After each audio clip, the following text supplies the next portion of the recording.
Hey everybody, welcome to another episode of From What I Gather, where today I'm making one of my favorite sausages of all time.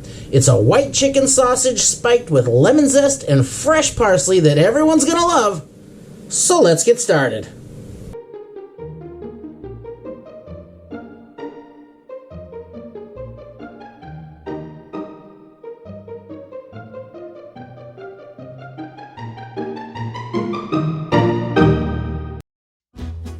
Let's take a look at the spice blend for today's sausage, starting most importantly with the salt. Now, I like my sausage to be between 2% and 3% salt content, and today I'm going right down the middle again at 2.5%. So, for 10 pounds of chicken, I'm using 110 grams, or roughly 6 tablespoons of salt. I've also got 1/2 cup, or 50 grams of non-fat powdered milk. And this is kind of a binder that's going to help this sausage retain some moisture. In some of my other videos, this turns out to be kind of a controversial ingredient down in the comments. So, if you are lactose intolerant or you just don't want to use it, it is optional and you can go ahead and leave it out. But in the end, it is just milk. Now let's look at the flavoring spices, and today I've got 5 teaspoons or 10 grams of white pepper.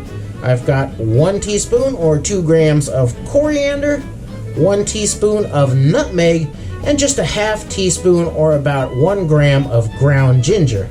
But what really is the standout flavor in this sausage for me is lemon zest, and I'm going to use 5 teaspoons or roughly 25 grams of lemon zest, and some nice fresh parsley for a little pop of color and a nice fresh flavor in there.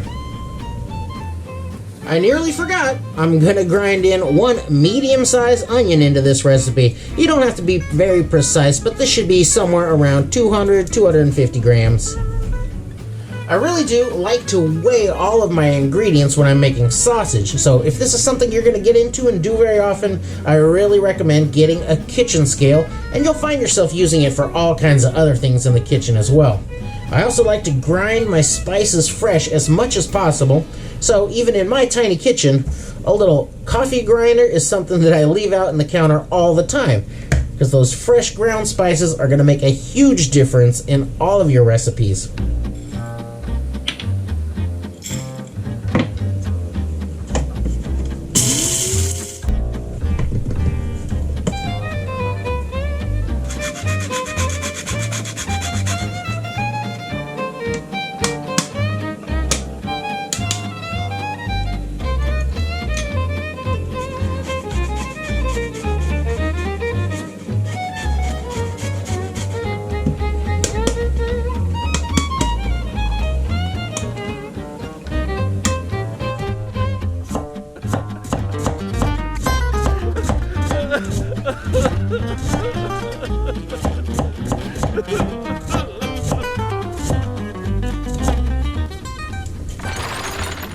Let's mix our spices together.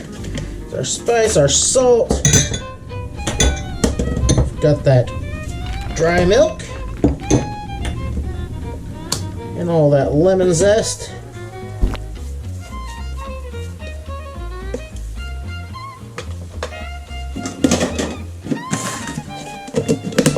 Shake that up really good. Traditional German Weisswurst is made from veal and pork, but veal is pretty rare out here, and it's also very expensive. So I'm making this white sausage with boneless, skinless chicken thighs, which have a couple of things going for them. First, this stuff is very inexpensive. I'm talking dirt cheap. It's oftentimes the least expensive meat that I can get at my grocery store out here. Secondly, coming in at about 30% fat content, that's right where I like most of my sausages to be, so there's no need to add in any additional fat to the recipe. Just grind and go. So these have been in the freezer for a while, they're getting firmed up, so now I'll cut these into some pieces that are small enough for my grinder, and we'll run it through. Now this time I am going to go ahead and mix the spices in with the meat before I grind it. Try to get that really evenly distributed in there. There'll be more mixing to come later though, so if you're a little bit off, you're going to be alright. Get those onions going in there too. Just grind it all together.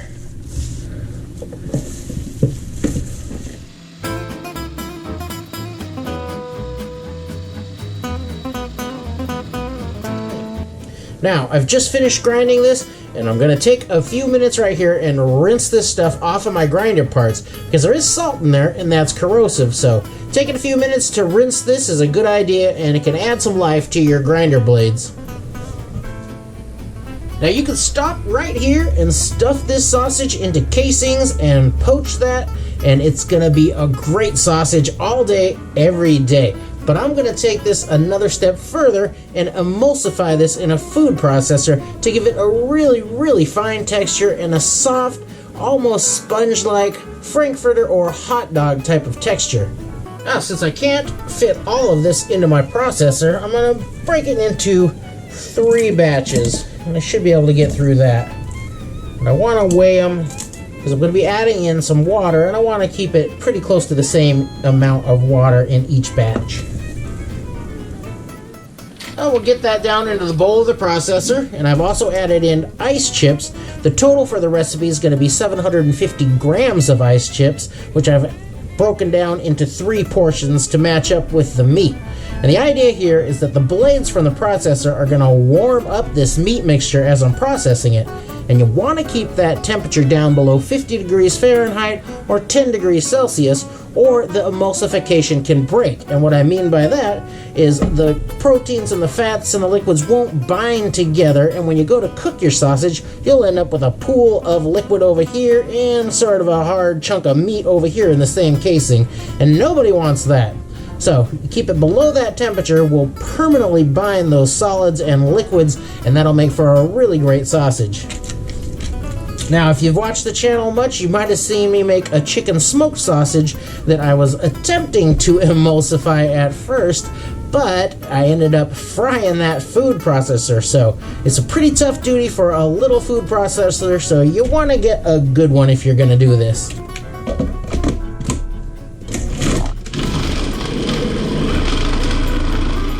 Now it's starting to go, so add in the rest of that first batch. Some more ice chips. And I am periodically going to check the temp of this with my handheld thermometer to make sure that I don't get above 50 degrees.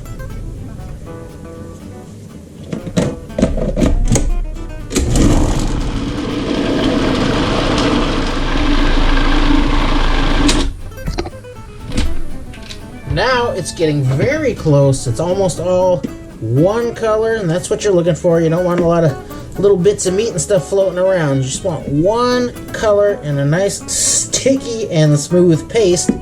And now that's getting close, I'll add in parsley, because I don't want to overmix the parsley and just turn this thing all kind of a light shade of gray. I want to see the little bits of parsley in here.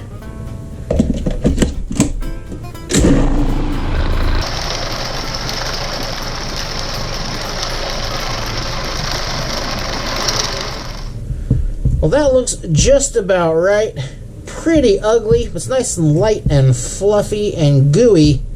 You might remember those videos from a few years back of the pink slime they used to make the chicken nuggets and how disgusting that was. Well, minus the beaks and buttholes, congratulations, you've just made your own pink slime. It's not so scary after all. But before I move on to stuffing these, as with all sausages, I'm going to take a little bit of this and I'm going to fry it up and check that for seasoning. And that way I can adjust the salt or any of the spices, mix them in here, because after I put that in the casings, that's just going to be impossible. Ooh.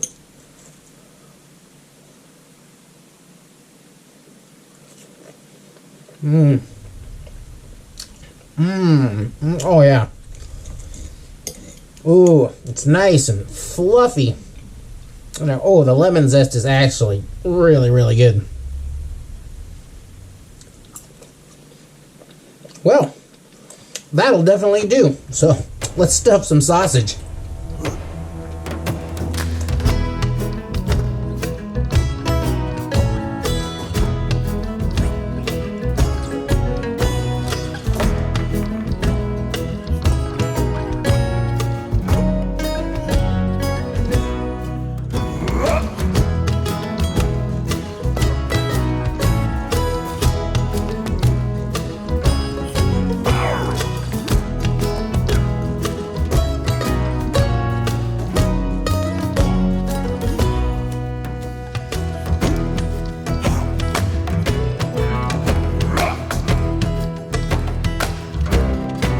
Now these look absolutely perfect, but I'm not done yet, and that's because I didn't use any cure in this sausage.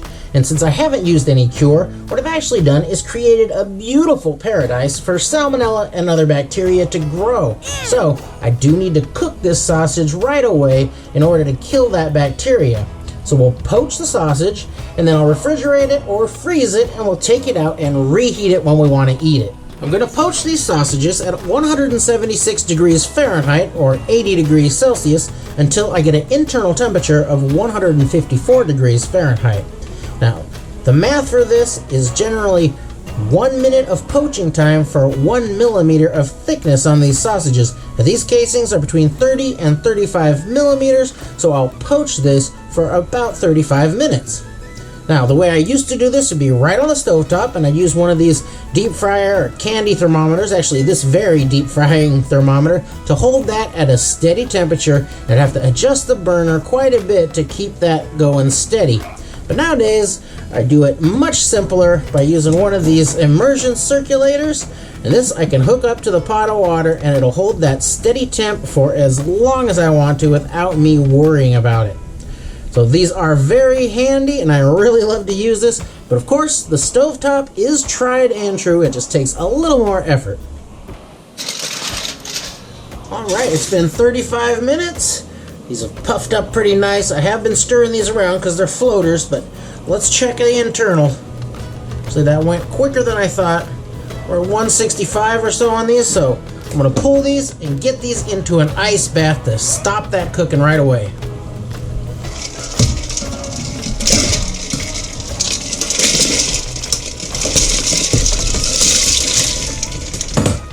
There, that'll cool things down really fast and preserve that perfect doneness. Hot dog! Look at all that beautiful sausage. And now this is ready to go out into the refrigerator for up to about a week, or bagged up and put in the freezer for several months. And then I just take them out and reheat them anytime I want a delicious sausage.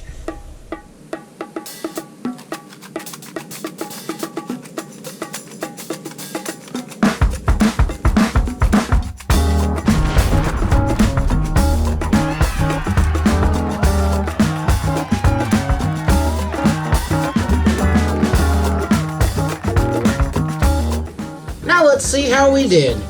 And to reheat these, I simply re-poached them in some simmering water for a few minutes until they got heated through. Now this is a sausage where you're not meant to eat the casing, so I'm going to go ahead and remove that. I'll just make a little slice in there. Just peel it right off.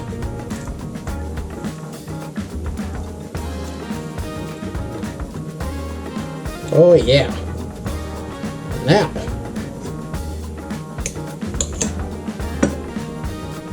woo! Check out that bite. Oh yeah! Oh man, I just love that sausage. The chicken is nice and mild, so that lemon zest really pops.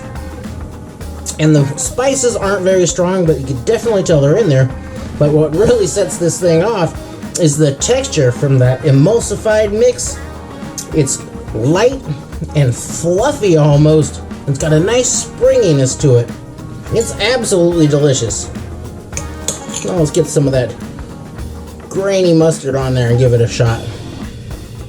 Oh my.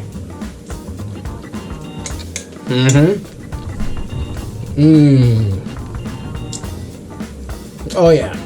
That is some good sausage. Traditional Weisswurst in Germany has a whole bunch of rules associated with how you prepare it, how you serve it, what you serve it with, when you eat it, and how you eat it. And you especially never ever eat the casing. But this is not traditional Weisswurst. This is my sausage. And my sausage doesn't play by the rules.